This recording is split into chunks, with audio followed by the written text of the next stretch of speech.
Hi everyone, it's Leandro. Welcome back to my channel. Today we are going to cover my moisturizing and detangling routine. I asked you if you had any questions and some of you responded, so I'm going to be answering those questions. I already sectioned off the front of my hair and I'm going to section the back so I can have 4 sections in total, but I'm going to be working in sections of 8 so that it's easier for me. We're gonna start here. Ruth wanted to know if she had to wet or dampen her hair each time. The answer is no, I think. And the reason I say that is because if you're using something like this, which is the Pattern Beauty Hydrating Mist, it already has a lot of water in it.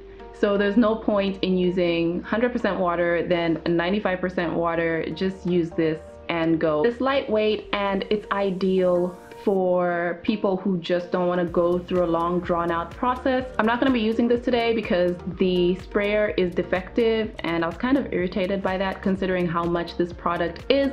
So I'm going to move on to some cheaper products that I want to finish. I'm going to use my 360 sprayer bottle. It always has water. I don't like putting products in these things because I don't want to have to clean them. Separate.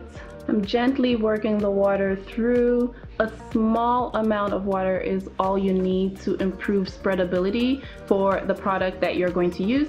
And I am using my Growganics Featherlight Volume. Wow, no. I am using my Growganics Growtivator Moisturizing Strengthening Lotion. It smells super minty and I like it. It makes me feel good. So the next question is, how does someone gauge how much product to use? And this is how much I'm using.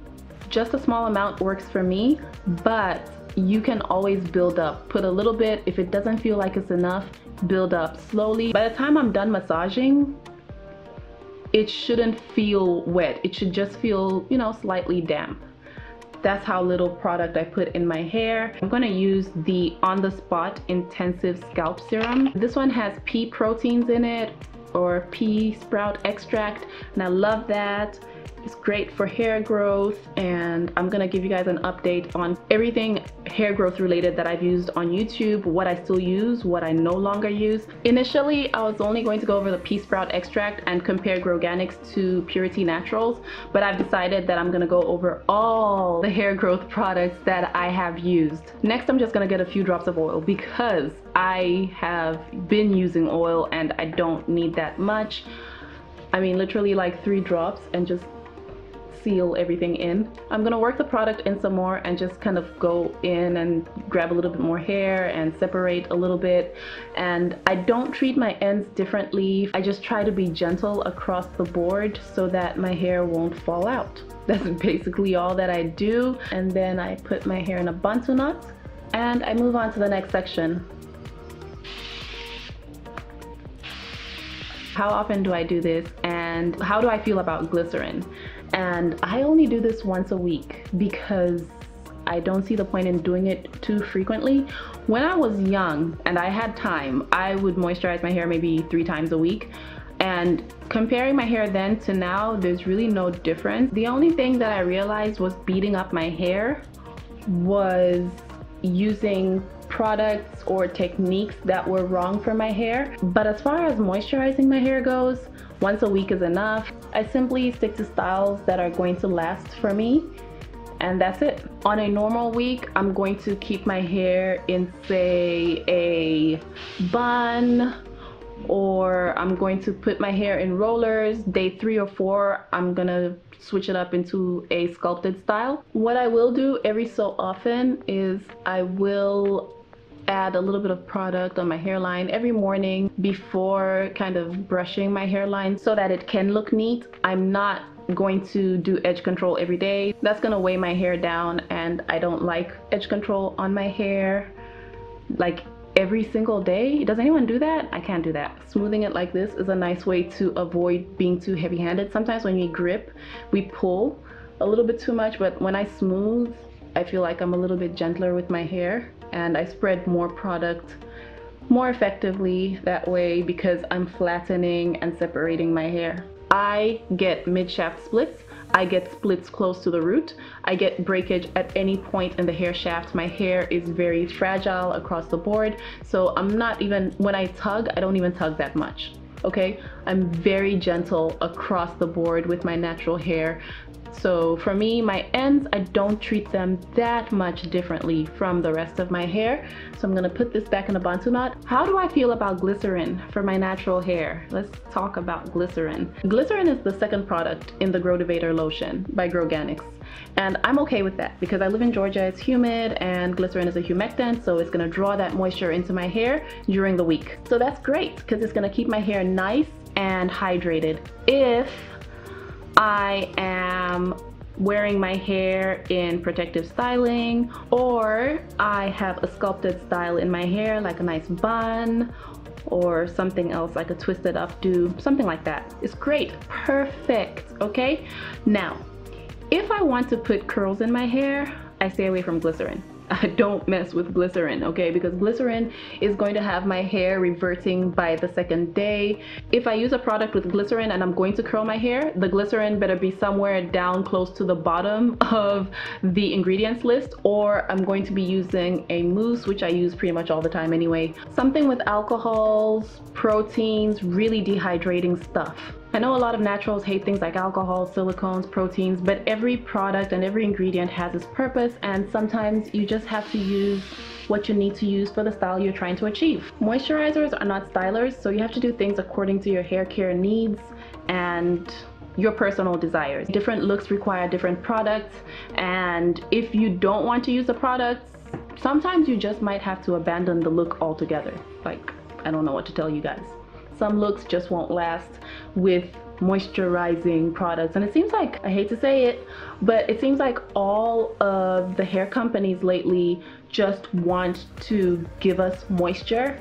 No protein, no silicones for those who may need them. If you need a protein filler, you just have to get an old school product. Nobody wants to make any new age protein fillers. Porosity equalizers, which I'm actually going back to those because my hair is high porosity. Okay, I'm like one of the only ones with high porosity hair, and it just breaks. That's all it does is break. So I'm going back to a porosity filler, which means I have to change the types of shampoos I use and the types of products that I use for my hair. And I want you guys to think of natural hair the way you think about your health. Let's say you have malaria, because that's something I can relate to, and you need chloroquine to save your life. Are you gonna take the chloroquine, or are you gonna say, maybe I should eat some healthy food, some healthy fruits, some healthy vegetables? These are questions you have to ask yourself with regards to your hair. If you need something for your hair, you kind of have to use that thing for your hair to thrive. I can't just brush my hair. I have to put it in bantu knots, then comb with a wide tooth comb, because my hair is not strong like that. My sister's hair, she can do whatever she wants to it. She's a shed hair. You just kind of have to put your hair care needs first and then decide on what kind of products you're going to use. But for the most part, I use natural vegan products. Every so often I do treatments with the proteins and the things that are gonna, you know, stop my hair from breaking and falling out in clumps. I'm gonna use put some serum in between the parts. All natural, everything isn't for everybody. So if you have a need, do not neglect your hair. Little bit of serum on the hairline, and I'm gonna be like this for about half an hour. Just let everything marinate nicely, make sure everything's nice and soaked, and we're gonna finish all of this.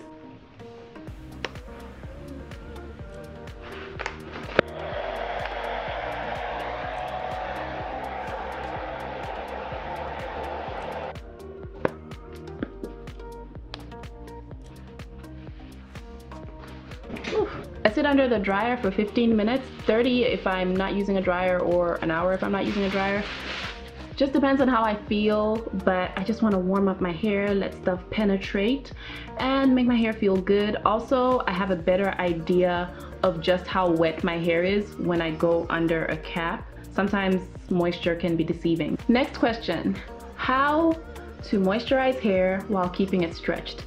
What I haven't told you guys is I usually only comb when I wash, and I just finger detangle-ish in between. It's easier for me. I know I'm gonna get tangles, but like I can see one right now. The combing is just going to remove more hair, so I avoid the combs. Success. As far as keeping my hair stretched out, I use my blow dryer on the coldest setting and highest heat. I use the blow dryer on the coolest setting and high speed. I do a cold blowout.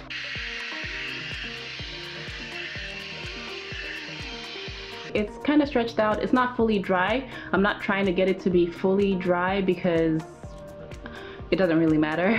From this point, you can do a sculpted style. You can put your hair in bantu knots, curl your hair, do whatever it is that you want to do with your natural hair. When I put my hair in bantu knots, those hairs that are shed, they kind of show themselves because they're not able to wrap around in the bantu knot like everybody else, so they remain coiled while everybody else stretches out, and I can easily target them and remove them from the rest of my hair, and that seems to work really well for me. Another one, most of them come out without a fight, but there's always that one that wants to hold on for dear life. I'm just gonna take down all of the sections so you can see my stretched out hair.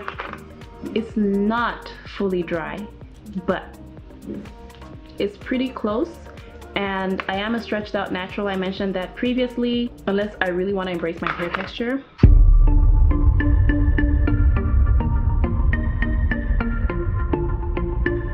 She's kind of stretched out, and from here I can do whatever I want with my hair.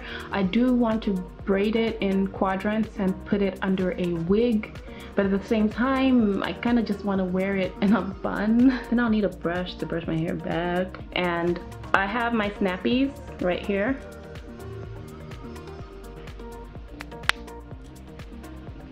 I'm gonna wrap it around the back like I do with African hair threading, and then I'm gonna snap. I'm going to drape one end on top of where my ponytail is going to be, and then secure that with my finger, and then I'm going to wrap around until it feels just about right. Now I have a short tail from wrapping, and I'm going to join the original tail to this one to snap my scrunchie in place.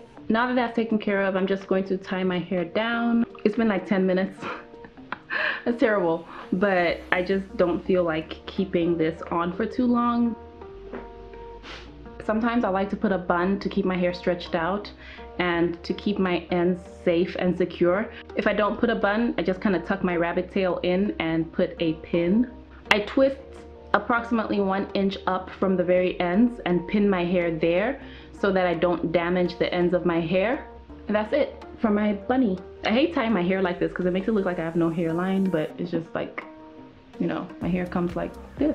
I never tie it the same way twice because I have fragile hair, so I can't afford to do that. This is pretty much my version of a slick back hairstyle, and I try to keep it simple. I think I'll go ahead and do the bun. The bun is good, especially if you want to keep your hair like this for several days and you don't want to have to redo anything.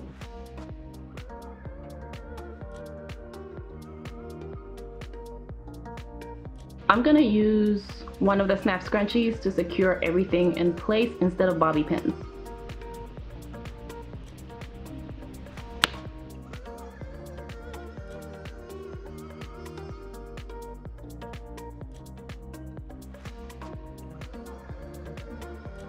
Wrap it around and snap it in place. I forgot completely how to use this thing because I've been using bobby pins this whole time. And you can feel around to make sure nothing is exposed in the back. And that's basically it. This is basically how I go to work every day. I try to switch it up so I don't have the same parts or the same kind of tension every time I tie my hair back. I keep it simple. Let me make sure it's the last question. Paige said her curls just don't act right when she's in the sun too long, and wondered if I experienced the same thing. When I was relaxed, I got sun damage all the time. I could feel it. And when I used Cantu products, they have protein, they have heat protecting properties, so they were really good for sun damage when I was relaxed, and I noticed a huge improvement. I still use one Cantu product, which is the Grow Strong strengthening treatment. With my natural hair, I haven't really noticed sun damage or just my hair being weird because I've been out in the sun all day. On vacation, usually I'm out for a long period of time, but I just don't get sun damage like I used to. I don't notice it. Maybe I'm just too lazy to notice. You can get SPF for your hair. Mists to protect your hair before you go out. Just prep your hair and protect it. There are natural heat protections like shea butter. If your hair does act crazy, I would recommend trying out an SPF product. Just look at all the ingredients, see if they match what you already use in your hair. A lot of products that are fixer products are not targeted to us. We usually get everybody's using aloe and rice water and the same 3 natural ingredients in all of their products. I wanted to do a lengthy video on that and what I don't like about natural hair companies, but I feel like a lot of companies are losing out on potential customers like myself because of the all natural everything message that is preferred in our community. So people like me who are protein dependent or have special needs, we kind of just do things in silence and we get the products that we need that are manufactured and geared towards non-black women or women with relaxers, and just kind of carry on with our lives. I hope this video was helpful for you guys as far as moisturizing goes. This is my shed hair and I'm gonna go ahead and put this up and we'll compare it to the next wash day. Thank you so much for watching. As always, I will talk to you in the community tab, and crochet videos will start, I promise, less than a week from today. Talk to you soon. Bye.